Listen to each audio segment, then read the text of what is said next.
এইবাৰো আমাৰ গভৰ্ণমেণ্টৰ 1 লাখ নিযুক্তি উইদিন জুনৰ ভিতৰত আমি 16,000 টিচাৰ এপইণ্টমেণ্ট দিম অৰ্থাৎ প্ৰথম চৰকাৰ আহিয়ে 1 বছৰতে আমি এপইণ্টমেণ্ট দিছোঁ বাট সমস্যাটো হ'ল আমাৰ ল'ৰা ছোৱালীখিনিয়ে গাঁৱৰ স্কুলত যাব নোখোজে এই প্ৰবলেমটো কেনেকৈ আমি ওভাৰকাম কৰোঁ সেইটোৰ ওপৰত অলপ আমি চাব লাগিব এভৰি ডে উই মিট পিপল ধুবুৰীত থাকিব মন নাই বৰপেটাত থাকিব মন নাই কোনোবাই ক'ব গুৱাহাটীত থাকিব মন নাই মাজুলীত গ'লে ক'ব যে মাজুলীলৈকে ঘূৰি আহিব লাগে ডিব্ৰুগড়ত গ'লে ডিব্ৰুগড়লৈকে ঘূৰি আহিব পাৰে দুইটা কাম হ'ব নোৱাৰে যে শিক্ষকো নিযুক্তি দিয়ক আৰু পোষ্টিংটো নিজৰ মতে দিয়ক কাৰণ হাইকোৰ্ট আৰু সুপ্ৰিম কোৰ্টৰ আজিকালি জাজমেণ্ট ইমান যে সমষ্টি ভিত্তিক এপইণ্টমেণ্ট দিব নোৱাৰে ডিষ্ট্ৰিক্ট ভিত্তিত দিব গ'লেও বহুত কাগজ বনাব লাগে আৰু ইমান কেছ হয় আপোনালোকে একেদিন এপইণ্টমেণ্ট হৈ আছে ফলো কৰিলে দেখিব ক'ৰবাত যদি দশমিক মাৰ্কছ এটাও গণ্ডগোল হৈছে মানুহে গৈ কোৰ্ট কেছ কৰি দিয়ে আৰু গোটেই এপইণ্টমেণ্ট প্ৰচেছটো ষ্টে কৰাই লয় সেইকাৰণে আমি বহুত সাৱধানে চলি নিযুক্তিবোৰ দিছোঁ এইবাৰো আমাৰ গভৰ্ণমেণ্টৰ 1 লাখ নিযুক্তি উইদিন জুনৰ ভিতৰত আমি 16,000 টিচাৰ এপইণ্টমেণ্ট দিম অৰ্থাৎ প্ৰথম চৰকাৰ আহিয়ে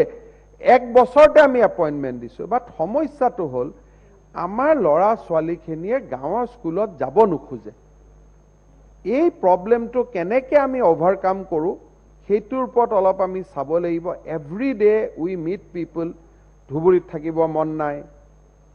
বৰপেটাত থাকিব মন নাই কোনোবাই ক'ব গুৱাহাটীত থাকিব মন নাই মাজুলীত গ'লে ক'ব যে মাজুলীলৈকে ঘূৰি আহিব লাগে ডিব্ৰুগড়ত গ'লে ডিব্ৰুগড়লৈকে ঘূৰি আহিব পাৰে দুইটা কাম হ'ব নোৱাৰে যে শিক্ষকো নিযুক্তি দিয়ক আৰু পোষ্টিংটো নিজৰ মতে দিয়ক কাৰণ হাইকোৰ্ট আৰু সুপ্ৰিম কোৰ্টৰ আজিকালি জাজমেণ্ট ইমান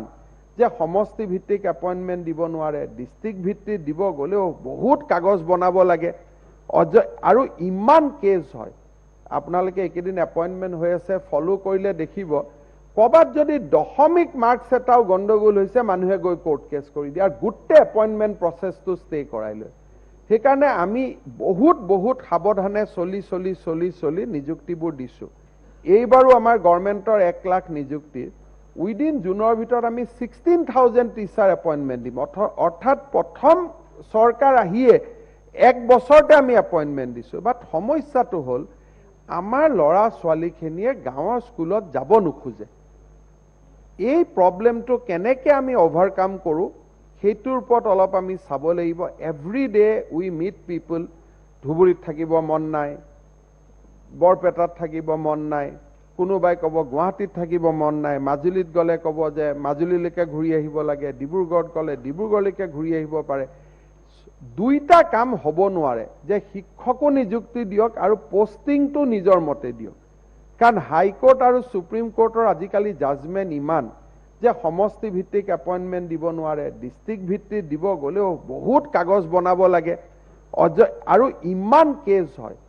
আপোনালোকে একেদিন এপইণ্টমেণ্ট হৈ আছে ফলো কৰিলে দেখিব ক'ৰবাত যদি দশমিক মাৰ্কছ এটাও গণ্ডগোল হৈছে মানুহে গৈ কোৰ্ট কেছ কৰি দিয়ে আৰু গোটেই এপইণ্টমেণ্ট প্ৰচেছটো ষ্টে কৰাই লয় সেইকাৰণে আমি